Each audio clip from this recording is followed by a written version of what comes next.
यदा यदा हि धर्मस्य ग्लानिर्भवति भारत अभ्युत्थानम् अधर्मस्य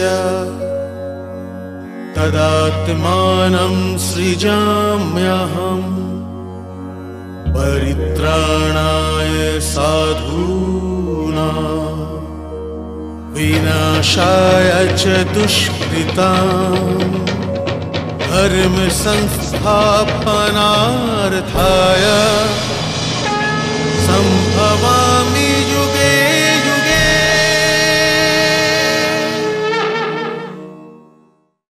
রঙ্গভূমিতে হস্তিনাপুর সিদ্ধান্তের এক আগ্নেয়গিরির মুখ পর্যন্ত এসেই গিয়েছিল। আর যদি কুরু বংশের মর্যাদা স্নেহের মমতার বন্ধনে না জড়িয়ে যেত, আর কুন্তী হস্তিনাপুরকে এটা বলে দিতেন যে লোকেরা যাকে সুতপুত্র বলে ভাবছে ও তো বাস্তবে জ্যেষ্ঠ কুন্তী পুত্র, তবে এই অমর কথা না জানি কোথায় ঘুরে যেত। কিন্তু কুন্তী মূর্ছা গেলেন আর সংকট কেটে গেল। কিন্তু দুর্যোধন কর্ণকে অঙ্গরাজ বানিয়ে দিয়ে ওই সংকটকে আবার রঙ্গভূমির মাঝখানে এনে দাঁড় করিয়ে দিলেন। আর আমি আবার চিন্তায় পড়ে গেলাম। কিন্তু স্বয়ং সূর্যদেব তো অস্ত গিয়ে সংকটকে আবার কাটিয়ে দিলেন। কিন্তু সংকট কি সত্যি সত্যিই কেটে গেছে? কারণ এটা তো সংকটে ভরা অমর কাহিনী। আর মানব জাতিকে সংকটের মুখোমুখি হওয়াও তো শিখতে হবে। মহাভারতের সংকট যেন অনেক ফলাযুক্ত একটা বল্লম, যার একটা না একটা ফলা প্রত্যেক চরিত্রর বুকের মধ্যে গেঁথে রয়েছে। আমি এটাও বলতে পারি যে ওই বল্লমের প্রত্যেক চরিত্র স্বয়ং ওই বল্লমের এক একটা ফলা। আর এই জন্যই দ্রোণাচার্য ওই বল্লমের একটা ফলাও বটে। উনি একদিকে অগ্নিকুণ্ডের আগুনে জ্বলছেন, ওর হৃদয়ের ভেতরে তো সম্মান, অহংকার আর প্রতিশোধের আগুন জ্বলছে দাউ দাউ করে। আর ওই আগুনের জ্বালা ওর রাত্রিগুলোকে রক্তাক্ত করে রেখেছে। আঘাত বড় অপমানে কাঁদায় নিশিদিন প্রাণ, মন বলে প্রতিশোধই একমাত্র নিদান। ছোটবেলার কথা ভুলে যাও দ্রোণ। ছোটবেলা তো অবুঝ হয়ে থাকে। আজ তুমিও বাল্যকালের সব সীমা পার করে এসেছো, আর আমিও। তোমার বুদ্ধিতে কি সামাজিক জীবনের এই ছোট্ট একটা রহস্য এলো না, যে মিত্রতা সমগোত্রীয় মধ্যে হয়ে থাকে? কৃপাচার্য, এসো কৃপাচার্য। প্রণাম ঋষিপুত্র। এত রাত্রিবেলা আসার কষ্ট কেন করলে কৃপাচার্য? আমার আর কৃপির পক্ষ থেকে অনুরোধ করতে এসেছি ঋষিপুত্র, এবার ঘরে চলুন। এখন নয় কৃপাচার্য, এখন নয়। কিন্তু কেন ঋষিপুত্র, কেন? আমি কৃপিকে এই বলে বাড়ি থেকে বেরিয়েছিলাম যে আমিও পুত্রের জন্য গরু নিয়ে আসতে যাচ্ছি। গরু না নিয়ে আমি ঘরে কি করে যাই? ভগবানের দয়াতে আজ আমাদের কাছে অনেকগুলো গরু আছে ঋষিপুত্র। কিন্তু সেই গরুটা নেই যাকে নেওয়ার জন্য আমি ঘরের থেকে বেরিয়েছিলাম। তবে কি দ্রুপদের কাছে গরু ছিল না? ওর কাছে গরুও ছিল, আর অপমানও। ও গরু তো দিলই না, অপমান অনেক দিয়েছে। অপমান? হ্যাঁ, ওই দৃশ্যটা আজও আমার চোখের সামনে ভাসছে। আমি এখনো দেখতে পাচ্ছি দ্রুপদ আমার দিকে এমনভাবে তাকিয়েছিল যেমন বান বুকের এপার ওপার হয়ে যায়। ছোটবেলার কথা ভুলে যাও দ্রোণ। ছোটবেলা তো অবুঝ হয়ে থাকে। আজ তুমিও বাল্যকালের সব সীমা পার করে এসেছো, আর আমিও। তোমার বুদ্ধিতে কি সামাজিক জীবনের এই ছোট্ট একটা রহস্য এলো না, যে মিত্রতা সমগোত্রীয়ের মধ্যে হয়ে থাকে? মিত্রতার অধিকার না উল্লেখ করে তুমি যা ইচ্ছা হয় চাও। তুমি তো ব্রাহ্মণ, আমি তোমায় নিরাশ করব না। ছোটবেলার কথা ভুলে যাও। কিন্তু আপনি ওখানে দ্রুপদকে অসভ্যতার শাস্তি কেন দেননি ঋষিপুত্র? যদিও কোনো শত্রু হতো তাহলে অবশ্যই দণ্ড দিতাম। ও মিত্র ছিল, আর মিত্র হওয়া সত্ত্বেও সমানতার কথা তুলেছিল কৃপাচার্য। ও বলেছিল ব্রাহ্মণ হওয়ার জন্য দান হিসেবে যা ইচ্ছে চেয়ে নাও। কিন্তু তুমি এটা ভাবলে কি করে যে তুমি আমার মিত্রও হতে পারো? মিত্রতা সমানের মধ্যে হয়ে থাকে, আর যদি আমি ওকে সমান সমান ভাবতাম তাহলে অবশ্যই দণ্ড দিতাম। কিন্তু এখন দণ্ড দেওয়ার সময় এসে গিয়েছে। এখন তুমি যাও কৃপাচার্য, আমার শিষ্যরা এখনই চলে আসবে।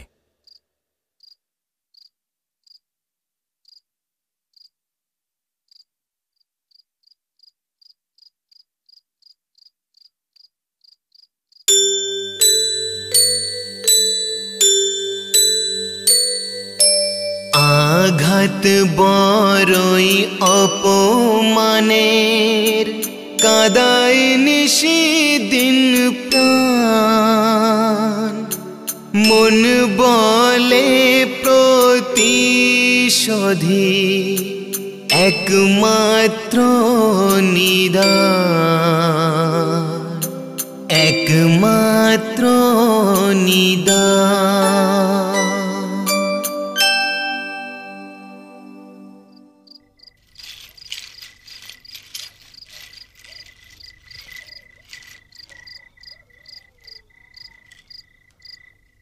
প্রণাম গুরুদেব।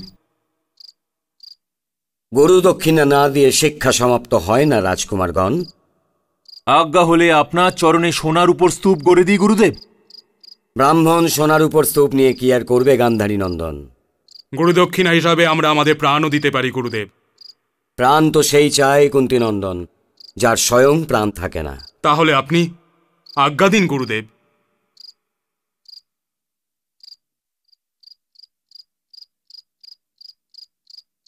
আমি চাই যে তোমাদের মধ্যে কেউ গিয়ে মহারাজ দ্রুপদকে যুদ্ধে হারিয়ে তাকে বন্দী বানিয়ে আমার সামনে নিয়ে আসুক। আমি এখনই গিয়ে ওকে বধ করে আসছি গুরুদেব। আমি বধ করবার আজ্ঞা দিইনি। ক্ষমা চাইছি গুরুদেব। আজ্ঞা পালকের সুশৃঙ্খল হওয়া উচিত। আজ্ঞার অতিরিক্ত কিছু করাটাও আজ্ঞাকে উল্লঙ্ঘন করা হয়। তাহলে আমাদের আজ্ঞা দিন গুরুদেব। আমি এই সময়েই কিছু করতে চাই। যাও। আমি পাঞ্চাল নরেশ দ্রুপদের হাত বেঁধে টেনে হিঁচড়ে এখানে নিয়ে আসব, আর গুরুর চরণে অর্পণ করে দেব। আমাদের আজ্ঞা দিন গুরুদেব। যাও বৎস।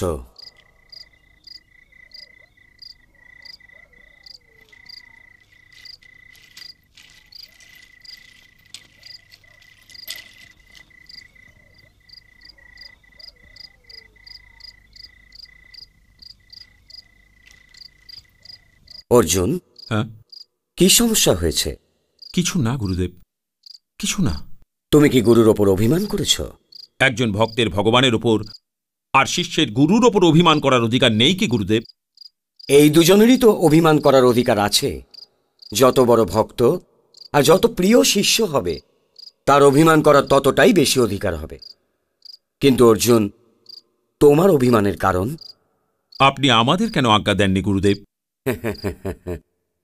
তোমাদের সবার শিক্ষা সমাপ্ত হয়ে গিয়েছে, কিন্তু দুর্যোধনের শিক্ষার একটা অধ্যায় বাকি রয়ে গিয়েছে। সেটা কোন অধ্যায় গুরুবর? সেই অধ্যায় হলো সম্মান অহংকারের। অহংকার বীর পুরুষের সবচেয়ে বড় শত্রু হয়।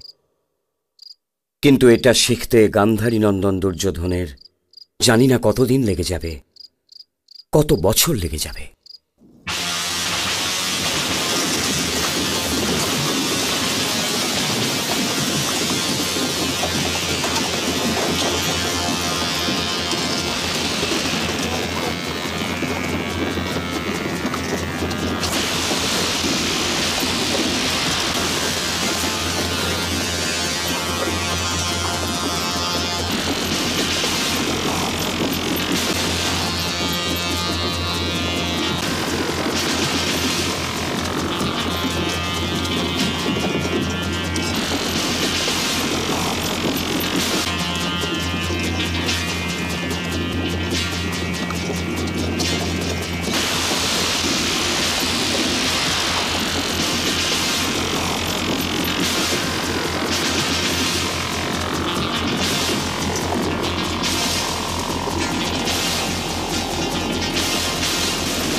আক্রমণ! আক্রমণ!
আমি তো শুনেছিলাম যে লোকেরা পাঞ্চাল নরেশকে টানতে টানতে এখানে এনে গুরুচরণে অর্পণ করতে চেয়েছিল।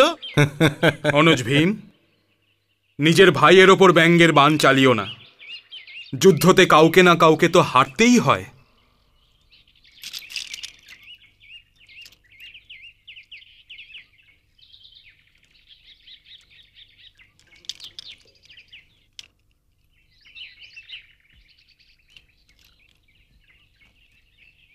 আমি গুরুদক্ষিণা দিতে অসফল হয়েছি গুরুদেব, আমায় ক্ষমা করে দিন।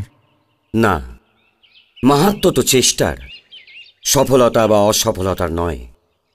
তুমি নিজের চেষ্টার গুরুদক্ষিণা দিয়ে দিয়েছ, আর আমি গুরুদক্ষিণা গ্রহণও করে নিয়েছি। এখন আমাদের জন্য কি আদেশ গুরুদেব? তোমাদের 5 ভাইয়েদের থেকেও একই গুরুদক্ষিণা চাইছি। যদি আনতে পারো তাহলে দ্রুপদকে বন্দী বানিয়ে নিয়ে এসো। যথাজ্ঞা গুরুদেব। কোন পতাকার ছায়ায় যাবে তোমরা? হস্তিনাপুরের পতাকা তো আমরা নিয়ে যেতে পারবো না গুরুদেব। কারণ হস্তিনাপুরের পতাকা এই যুদ্ধে যেতে পারবে না গুরুদেব। তার কারণ এটাই গুরুদেব, আপনি হস্তিনাপুরের কাছে কোনো গুরুদক্ষিণা চাননি। এই জন্যে এই যুদ্ধে হস্তিনাপুরের পতাকা নিয়ে যাওয়ার আমাদের মধ্যে কারোর অধিকারই নেই। কিন্তু আমার সে অধিকার ছিল। আর তুমি সেই পতাকার খুব সম্মান রেখেছো না? ভীমসেন, ক্ষমা চাইছে গুরুদেব, আমি মনের কথা চেপে রাখতে পারি না। তাহলে তো ভালোই হয়েছে যে তুমি জ্যেষ্ঠ কৌরব পুত্র নও। কিন্তু যুধিষ্ঠির ঠিক কথাই বলেছে দুর্যোধন, যে হস্তিনাপুরের পতাকার উপর না তোমার অধিকার আছে আর না যুধিষ্ঠিরের। আর যুধিষ্ঠির এটাও ঠিক বলেছে যে আমি হস্তিনাপুরের থেকে গুরুদক্ষিণা চাইনি। এই জন্যই হস্তিনাপুরের পতাকা কেন যাবে? আপনার তো এদের সব কথাকেই ঠিক মনে হয় গুরুদেব, কিন্তু এরা যে কোনো পতাকার ছায়াতেই যাক না কেন, যে যুদ্ধ আমি জিততে পারিনি সে যুদ্ধ এরাও কখনো জিততে পারবে না। দুর্যোধন, তুমি কিন্তু সময় নও। তুমি কেবলই একজন রাজকুমার, এই জন্য ভবিষ্যতের বিষয় কিছুই জানো না। আর নও তুমি আকাশ, যে তোমার বাণী আকাশবাণী বলে মেনে নেওয়া হবে। যুদ্ধেতে কে জিতবে কে হারবে এর সিদ্ধান্ত রণভূমিতেই হতে পারে। বিজয়ী হও।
কেবল 5?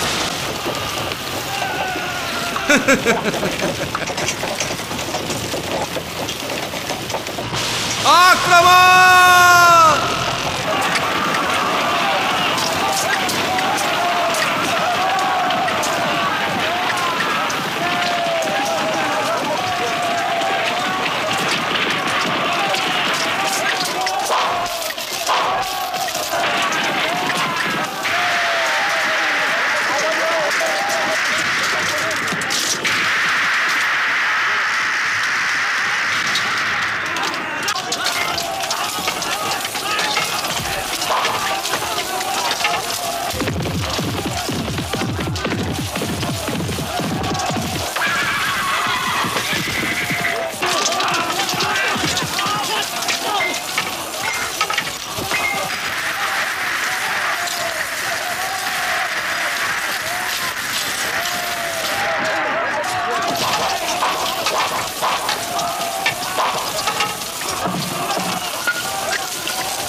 আমি আপনাকে আচার্য দ্রোণের নামে বন্দী বানিয়ে নিলাম।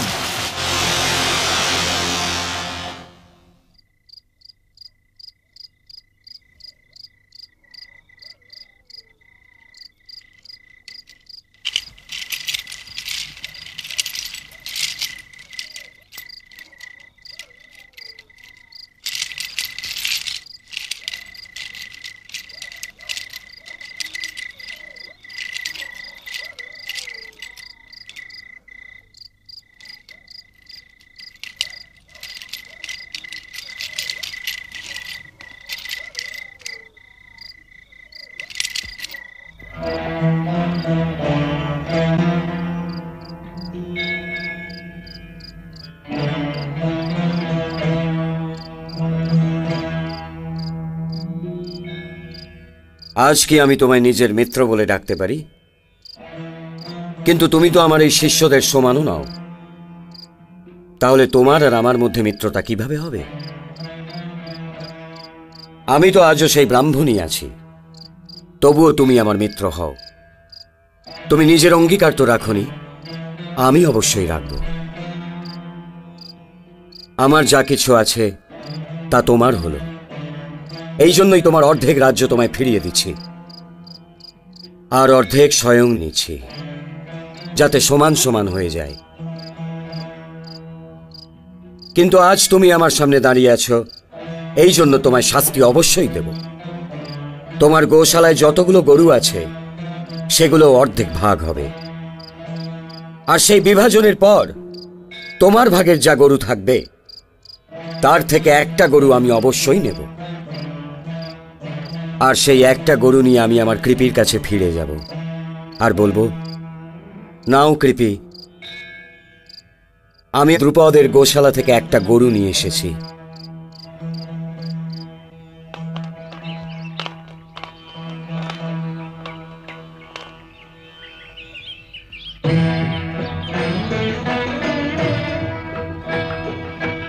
ঋষিপুত্রী,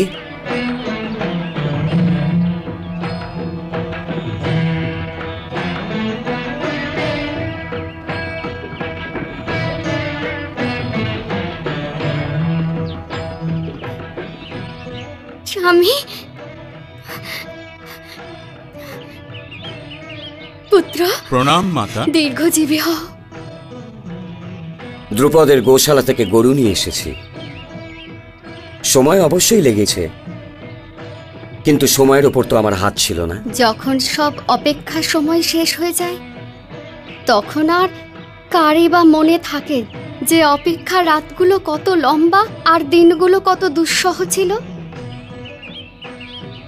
আজ তো এমনই মনে হচ্ছে আপনি কালকেই চলে গিয়েছিলেন। তবে চলো নিজের এই মুকুটধারী পুত্রকে এই গরুর দুধ পান করাও। অবশ্যই, এসো পুত্র, আসুন।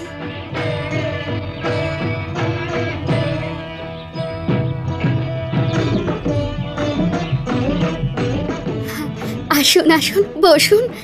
আমি এখন ভ্রাতাশ্রী কৃপাচার্যকে ডেকে নিয়ে আসছি, উনিও আপনার জন্য অপেক্ষা করছিলেন। অবশ্যই। বসো পুত্র, বসো পুত্র, বসো।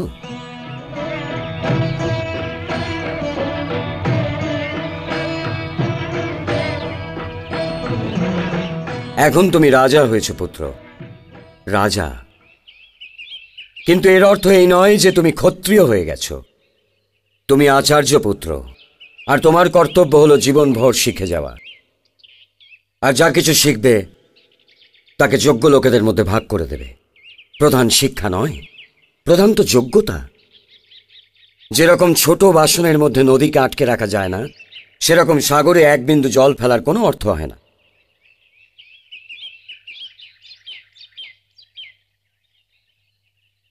কি চিন্তা করছো পুত্র?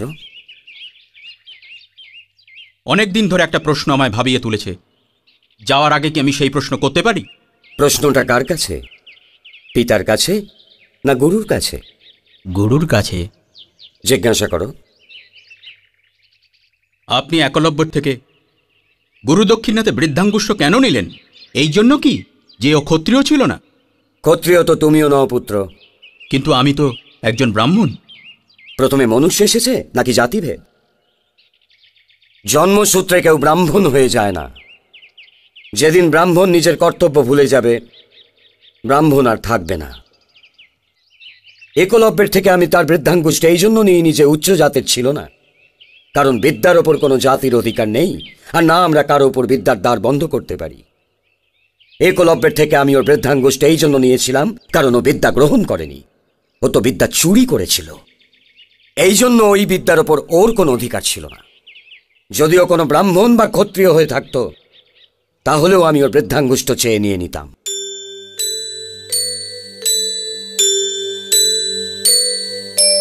না দিয়ে গুরু দক্ষিণা, বিদ্যাধন যে অসার।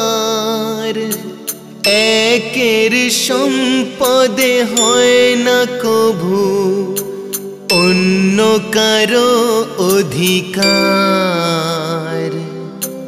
অন্য কারো অধিকার।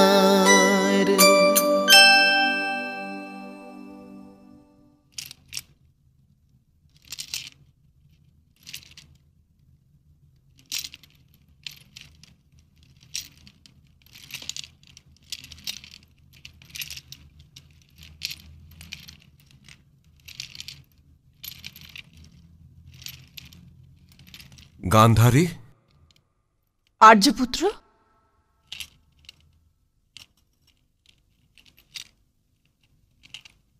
ফিরতে এত বিলম্ব হলো কেন? ভ্রাতা শকুনি জোর করতে লাগলেন যে আমি ওনার সাথে যেন ওনার ভবনে যাই, তাই ওনার সাথে চলে গিয়েছিলাম। ওনার সাথে যাওয়াতে তো কোনো ক্ষতি নেই, কিন্তু এমন না হয় আপনি ওখানে গিয়ে স্বয়ং নিজের ঘরের রাস্তায় ভুলে যান।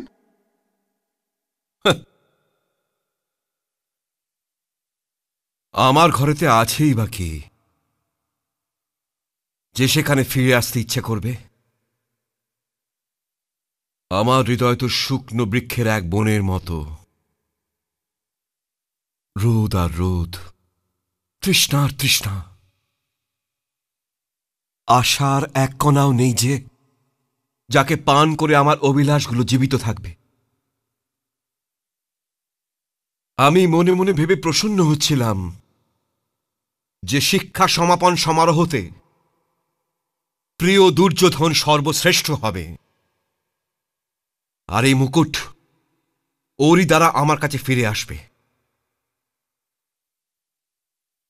কিন্তু আজ আমার চোখের মধ্যে ঘিরে থাকা অন্ধকার আরো বেশি ঘন হয়ে গেছে, ঘন হয়ে উঠছে। মনে হচ্ছে আমার ভাগ্যতে কোনো সূর্যোদয় লেখাই নেই।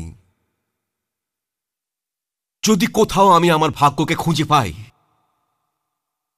তাহলে ওকে আমি নিজের এই হাত দুটো দিয়ে পিষে মেরে ফেলব। আপনি ক্লান্ত হয়ে গিয়েছেন,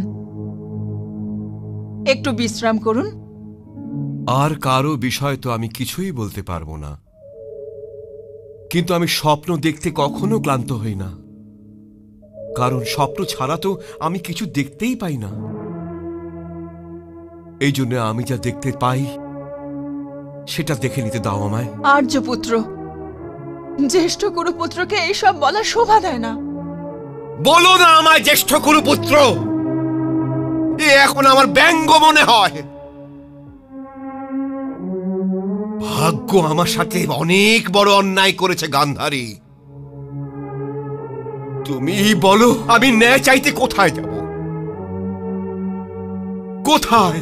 ন্যায় তো নারায়ণই দিতে পারবেন।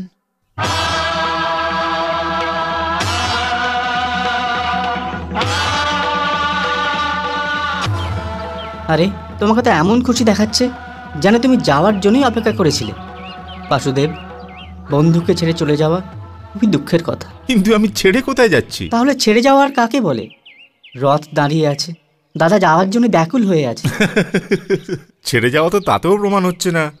আর এই অসহায় ব্রাহ্মণের সঙ্গে ঠাট্টা করো না বাসুদেব। আমি তো তোমাকে ছেড়ে যাওয়ার কথা ভাবতেও পারি না, আর তুমি তুমি এমনভাবে হাসছো যেন দূরে চলে যাচ্ছ না। খেলা করছো।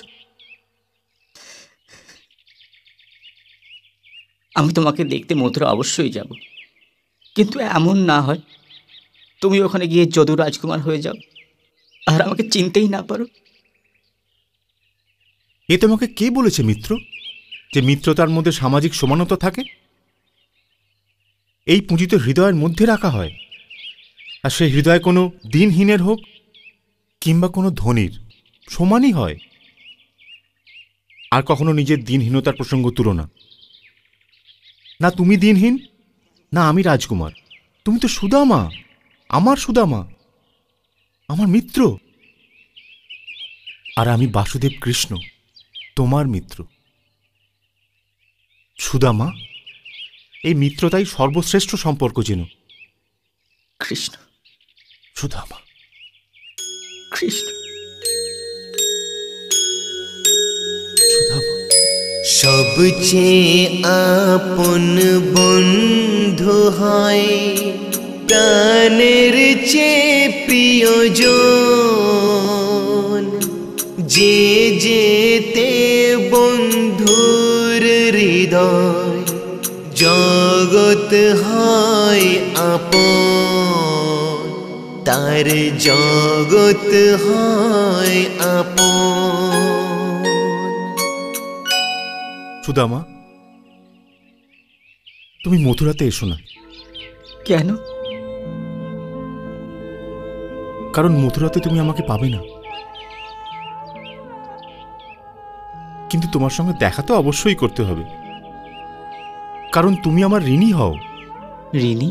হ্যাঁ। কিভাবে?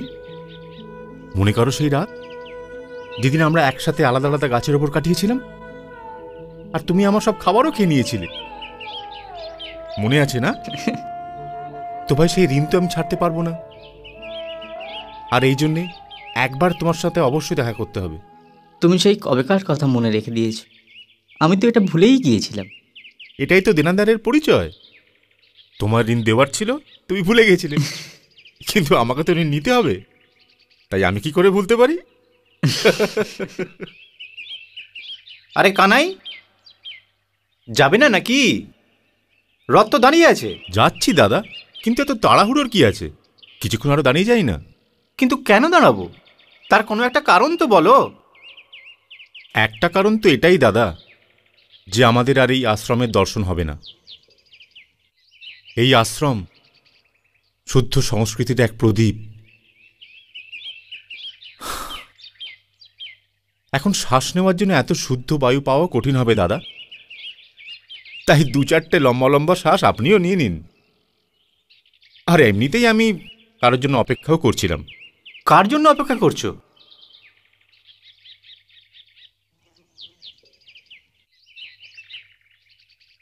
প্রণাম গুরুদেব। সুদামা, আজ্ঞা দিন গুরুদেব। যাও গিয়ে গুরুমাতাকে বলো পরশুরাম মহাশয়ের জন্য ভোজনের আয়োজন করতে। যথা আজ্ঞা গুরুদেব।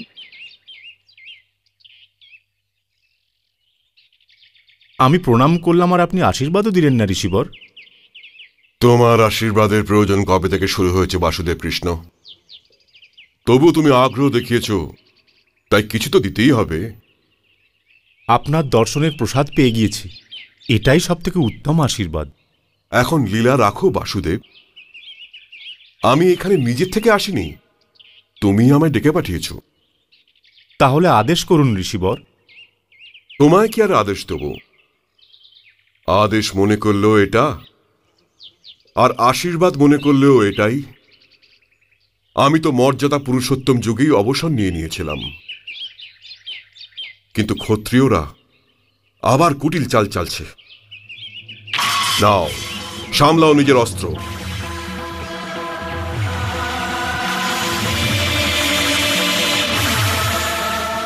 আর সামলাও নিজের যুগকে।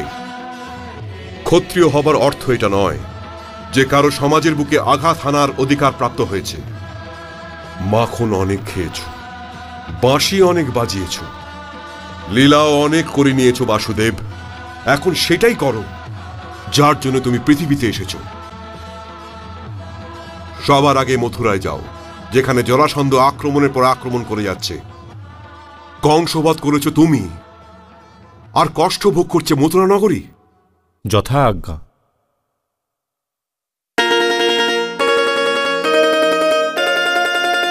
ধর্ম কর্ম সঠিক কর,